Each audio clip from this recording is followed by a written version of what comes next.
and God was with me in every moment. Were you threatened? I was not threatened, to speak the truth. Okay. I was outside when His Excellency, I was between prisons to visit His Excellency Usainu Dabo and the UDP members and other people who were incarcerated. I was in hospital. I was in court every day. I was always opposite Gambia High School. And I am the creator of those banners, those dangerous banners, saying down with dictator, up with democracy. Jammeh stop the torture, the rape, and the killings. I was there. And I would see sometimes the NIA cruising around the area, going up and down. You're a strong woman, huh? They can see me, but of course. You are not a Gambian. Is it correct for people to call you Joy? Gambia's Joyce Mujoy? Because I remember you brought down a helicopter during the struggle in Zimbabwe. You became Robert Mugabe's vice president. So the NIA saw you passing. Yes. Yeah. And they never. And sometimes they would cruise my road, the street here. And I remember sometimes, from time to time, I would see them around the NAR shop here. And I would greet them. I know they may be monitoring me, but none of them, I cannot tell you. No one has ever threatened me. And I have been to Mansakonko also when those ladies, the UDP party, was it May? April 19. That's why the April 14. Yes, April 14. Yeah. April 14 people, the Fatmata Jawara and others. I went up to Mansakonko. The day of their sentencing, I was there. So, you know, when you believe in God, and especially, for me, I strongly believe this is a divine mission, because when you read my book to come in future, you will see that I've gone to so many corners without any fear. My daughter lives just on the other side of Koto, and sometimes 2 a.m. I'll walk to come here to my house. And I was living alone here in my house with my domestic workers. They would come in the morning and they leave at 4. And I was very busy. It was a busy life for me, and I thank God. All this is, I'm not taking credit for it, I'm giving the credit to Allah subhanahu wa ta'ala, who gave me the mission and stood by me. So that alone for me is sufficient. If I don't become any other thing in this country, that alone, for the fact that I have been part and parcel of liberating my country, is something that really makes me happy. It was said that a letter you wrote to the United Nations, which was intercepted, you put there acting president. Is that true or absolute true? No, I never wrote a letter to the United Nations. That's not true. It's not true, it's not true. And then if you ask His Excellency, he will also tell you that it is not true. Well, it was a misleading information that I wrote a letter to the United Nations. What happened is that there was a gentleman, a Gambian, who applied for not even United Nations. He applied to United Nations Environment Program. Okay. And he wrote to His Excellency Barrow while he was away for them to give him, for the government to support his candidature. That is normal. And I am a champion of also helping Gambian young people who are looking for positions outside, because not everybody can come and work with government. Not everybody can work in the public sector. So I have always advised His Excellency, I said, every time we have the opportunity to support our children, let's support them, because that's what other countries are doing. Before supporting other countries, let's support our own children. So the letter came, and I wrote a letter, a very nice recommendation. I don't know the gentleman. I don't know the family of the gentleman. All I did it out of my responsibility as at the office of acting for the office of the president while he was away. And I signed the letter, acting president. When I signed the letter went to the UN mission in New York. And the present foreign minister, Honorable Dr. Tangara, did not submit that letter to the UN, to UNEP. What he did, from his own words, was that he wrote a note verbal and submitted the candidature of the gentleman. And since then, actually, I don't know whether he got the position or he did not get the position. But this is the letter they are talking about. I never wrote to the UN about anything. It was a recommendation letter for the office, for the Gambian, a very credible and competent Gambian. And that was it. But the letter never went to the UN. No letter went to the UN, no letter went to UNEP. So whoever gave those, I leave it to them. Okay. I leave that to Allah subhanahu wa ta'ala's court. And I know that someday God will exonerate me. Okay. But is it proper for you to write a letter and put the acting president when you are vice president?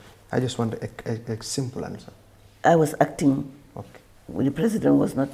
He was out of the country. So it's normal. Yes. Okay. Yes, I don't see anything wrong. That's what the leading is when they said it's against the Constitution. Okay. But I looked at the Constitution. There is nothing in the Constitution, and I did not do it out of.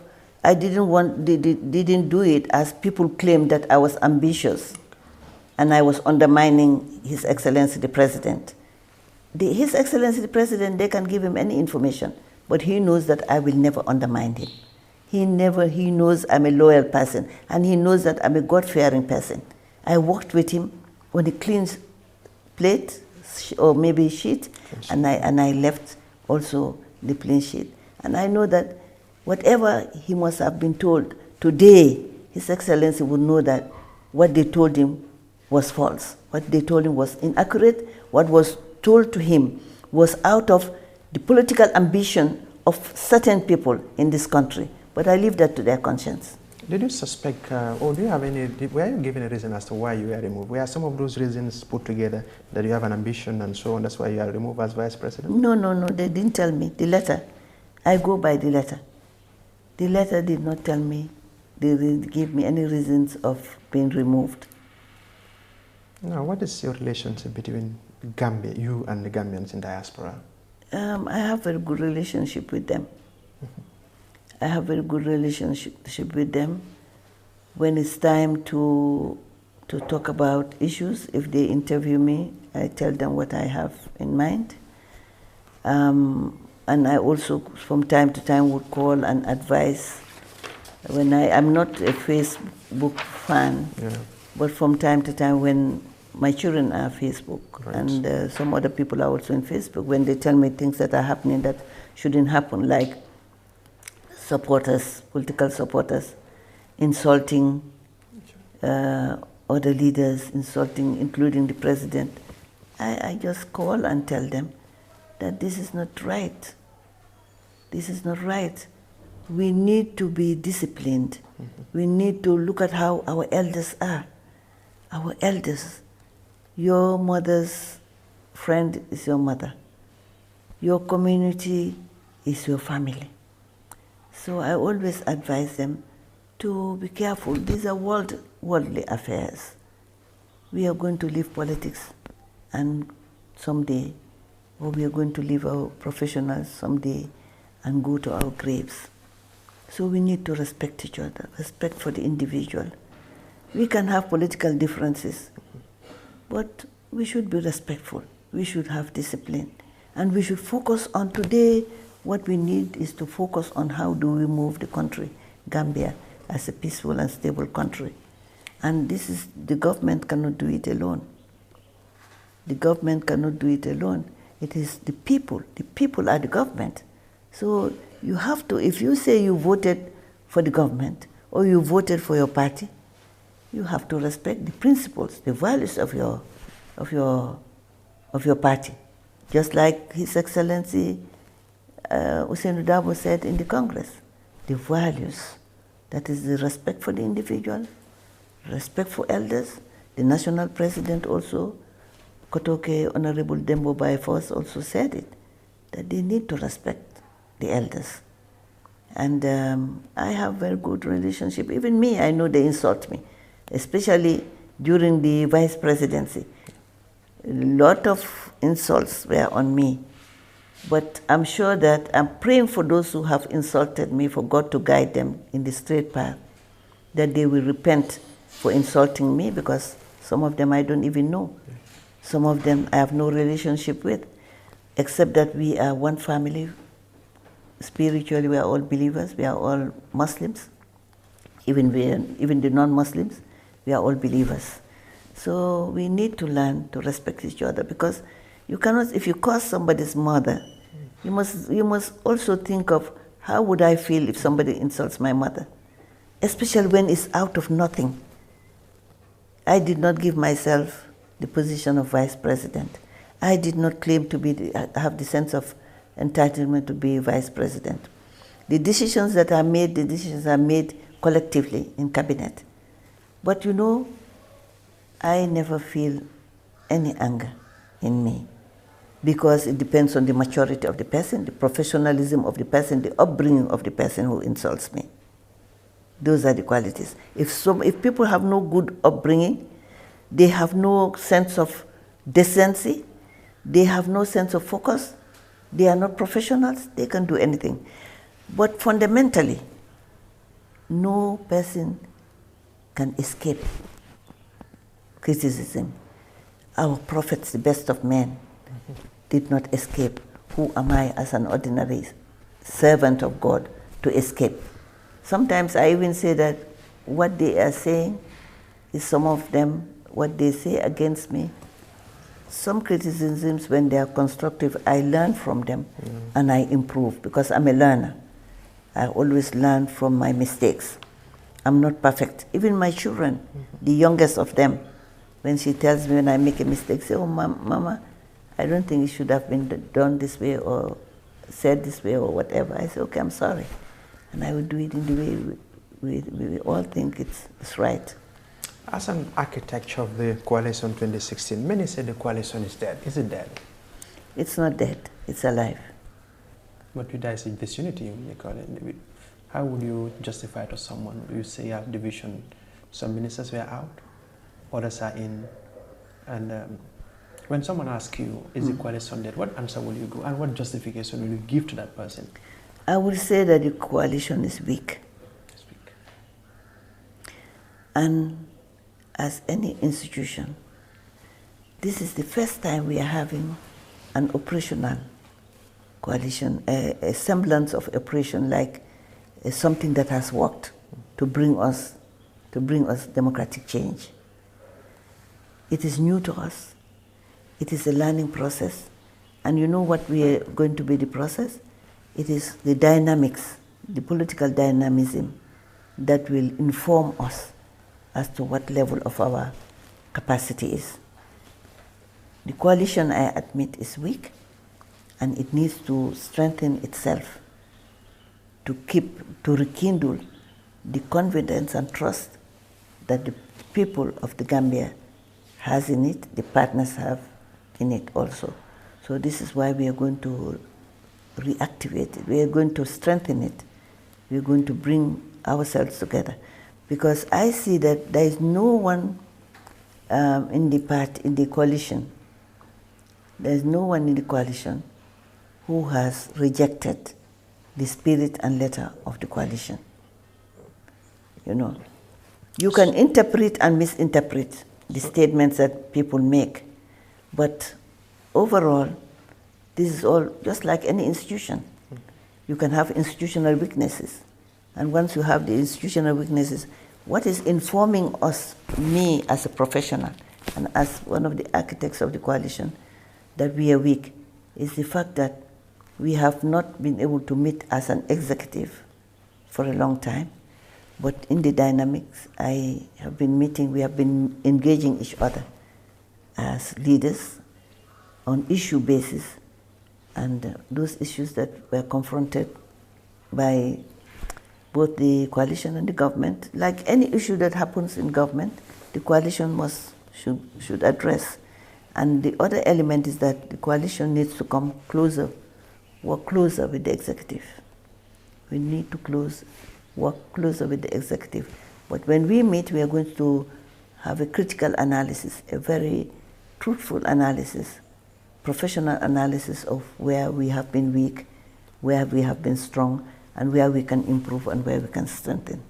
What is your opinion on the current political misunderstanding, if I may put it that way, between the UDP and the Barrow Youth for National Development? This is something we want to discuss in-house. Okay. It's important that we come as a family, we discuss it, we reach a common understanding, and then we move forward. It is not wrong to disagree, that's life. Okay. You disagree to agree. And I'm very hopeful that when the coalition intercedes and brings the stakeholders together, there will be peace and harmony. That's my strong conviction. Because at the end of the day, what is the common objective or goal of all these parties is to see a better Gambia. And better Gambia cannot be built by one person, it has to be built by everybody. So let's try all to embrace our reform agenda, have a successful Truth and Reconciliation Commission, have the constitutional review successful, economic reforms, social cohesion, judiciary, legal systems, and everything. And we must say that also that we also have to appreciate and acknowledge the achievements of this government that has inherited a difficult environment. But yet it is really moving. It is not crawling, it is walking, and it should be given the opportunity to really deliver what the aspirations and the needs of the people. One might ask, what next for you? What? What is next for you now? My next is to have the coalition, to dedicate myself to the strengthening of the coalition. It's going to be a formidable task, but I'm ready for it. And whatever it takes, I know a lot of challenges ahead, but I know that the coalition members are committed to the cause of the coalition, because it is the coalition that brought us change. It is people, the Gambian people voted for the coalition. So the best of us is now to continue to embrace the coalition so that the Gambian people will continue to trust and invest everything they have. And my final word is the fact that I want to celebrate everybody, wherever the person is, whether our elders, our young people, our women, our government, our non-government, the political parties. And I know you have not asked me the question, but it's important for me to say that people saw me at the UDP Congress. Right. And I have a very close sister of mine who even was insinuating that since I was with them in Fast Njaga Choi, and she's seeing me at the Congress, she's insinuated me I should have just officially go to the podium and stay with the executive. Who is that? But I know it's a sister of mine, very close sister of mine. I'm surprised that she asked me that question, because I think she should know me better. But I told her that I'm a national leader. I'm the chair of the coalition, co-chair of the coalition, and I will go to all congresses. Well, your little sister, is it Ajam Seka? No. Okay. No. She's not here. She's abroad. I said I stand for the Fast Njaga Choi. It's a national front. I came as a civil society. I came from Dhaka. I was on a ferry when my children told me that the UDP was in standoff, and I thought that they needed, it is the liberty, the Gambian freedom. They needed support. I rallied around the political leaders and said, I think we all need to go and support them. Because if we allow them to come back, Jammeh to make them come back, to break their campaign, then other parties would also not be able to go. But because we went and we stood there sleeping, we were sleeping in the street until we had, and I accompanied them up to Koina. From first Njagachoy to Koina, and we came back up to Khartoum, just to make sure that Jammeh knows the message I wanted to send is a clear message, that UDP is not alone. It is with civil society, it is with other political parties. That was my sole reason of supporting them. Finally, we have seen the low level of female participation in politics. Aren't you not going to form a party to inspire the young ones so that they can also be part of that decision making? You don't need to form a party to empower young people. You can do it. I've been doing a lot of work. Now, what I mean, so that we can have more women participation. Unlike Rwanda, you look at the cabinet of Paul Kagame, you go to the National Assembly. But we have, if there is Asedo Toure and there is Falmata Jallow Tambaja, it will inspire other women, don't you think so? You know, you can empower people without having a party. There are many ways to empower people. Okay.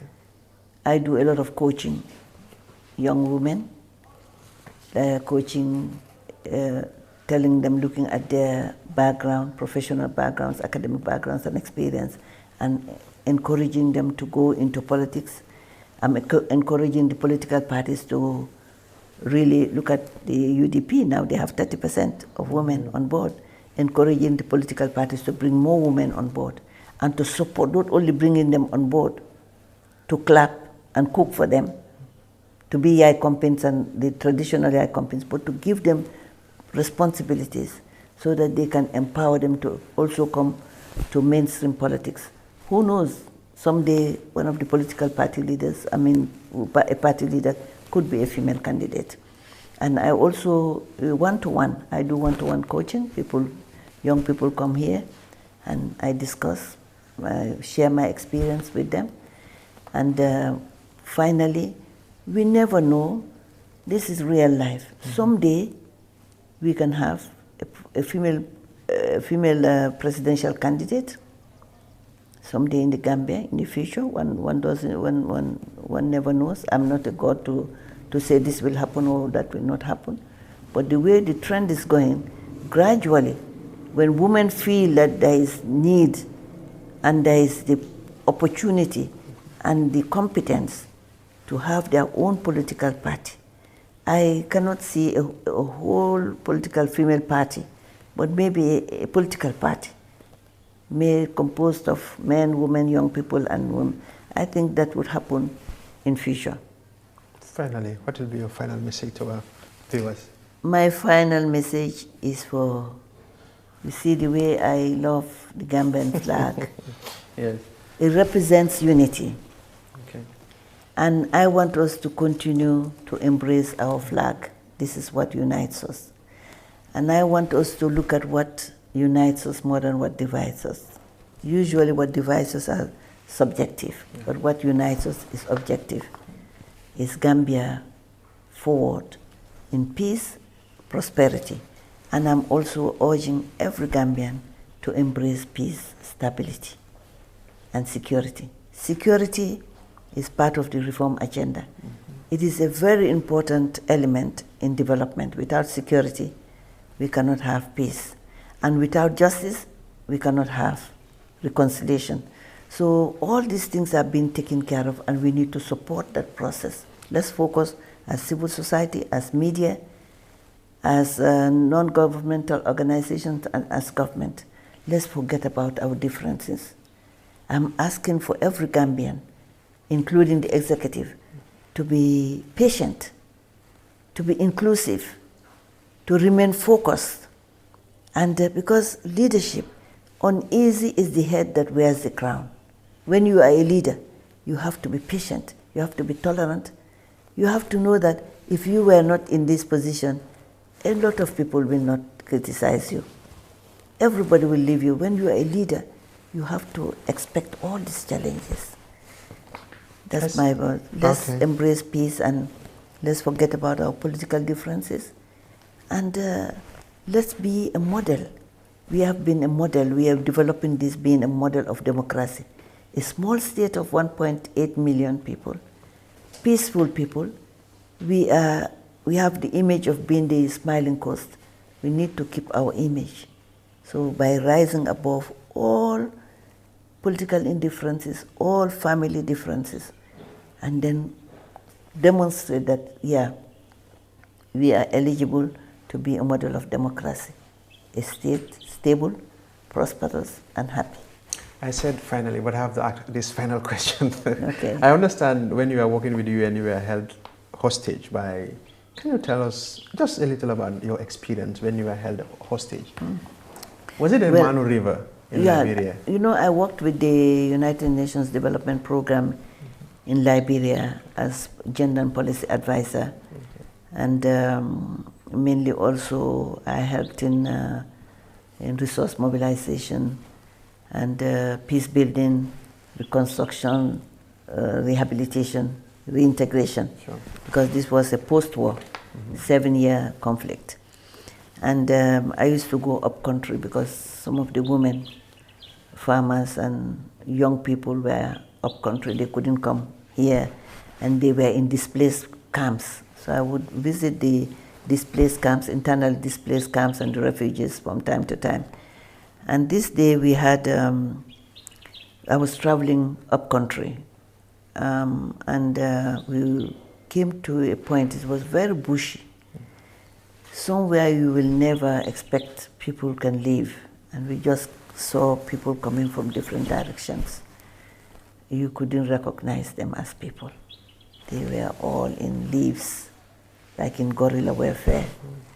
And they came and asked where we were going, and I said we were going to visit Cape Mount. It's one of the counties, 13 counties of Liberia. They asked for the mission. I said, well, I was going to assess the situation of women and young girls in the refugees, given the problems they have, like rape and torture and whatever, and to also see how best we can help them with humanitarian, increase the direct assistance and support to humanitarian assistance. And then they said, what do you have for us? I said, what do we have for you? In what sense? He said, you know, Olma, they didn't, for me, I think I've died many, God has killed me and brought me back many times. Yeah. I said, well, he said, we are hungry. We've been in the bush, we are waiting for our ration, and it has not come for the past 3 days. What do you have for us? I said, well, I don't have food with me, but I have some money, so I could give you that to buy ration. He said, well, we are in the bush, we don't have shops. I said, obviously. So what do you want me to do? He said, we have to go back to town, buy them food, and bring it back to them. So I had to stay. They didn't feel, I guess they were not comfortable leaving me with the driver to go. Maybe they thought I wouldn't come back. Yeah. So they said I should stay with them. Yes. And they came, they brought big boulders. You know, Liberia has these big boulders. Yeah. They made me comfortable. They said, Olma, don't be afraid. We are not going to do anything to you. I sat there.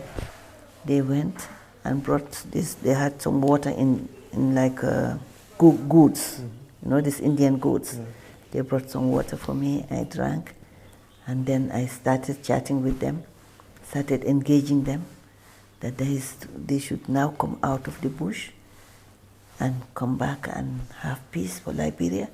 They are young people, 7 years of their life in the bush is something not good. You know, I started engaging them. I told them about the programs that the UN has, about the demobilization programs that we have, the support to refugees, the support to child combatants. You know, so I started sensitizing them. And some of them said yes, that they will come. But when they come, how are they going to be reintegrated? So I gave them my number, and I said, if you come to town, call me and I will direct you to where you can have assistance. Some of them came, some of them I have never been able to see.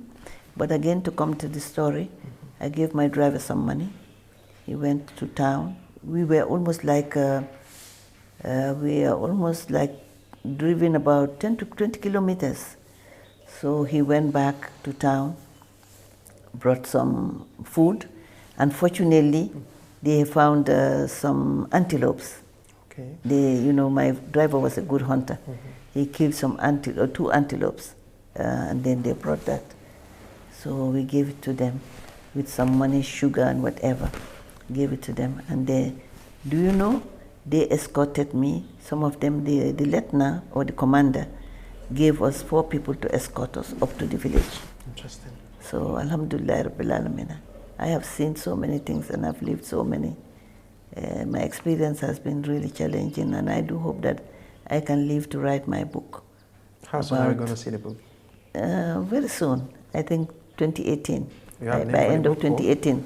Do you have a name for the book or not yet? Or you want to disclose that yet? I want to disclose it when it's ready. Thank you so much, ma'am, for your time. Oh, thank you so much. It's been wonderful having you. Thank you. God bless you. Yeah. Thank you. I thank, the final word is thanking Part2 Network and all the networks, the online radios, the Freedom, Cairo, Gainako, which one? Diasporum, Part2, Diasporum, Cairo, and so many others. So many others. Sure. I thank them, and I want them to really still feel, accept me and consider me as one of them. And my house is open to dialogue, to whatever that is we want to move this country.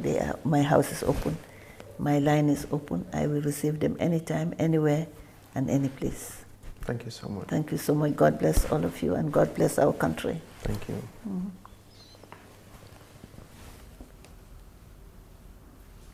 That was the former Vice President there, Fatoumata Jallow Tambajang.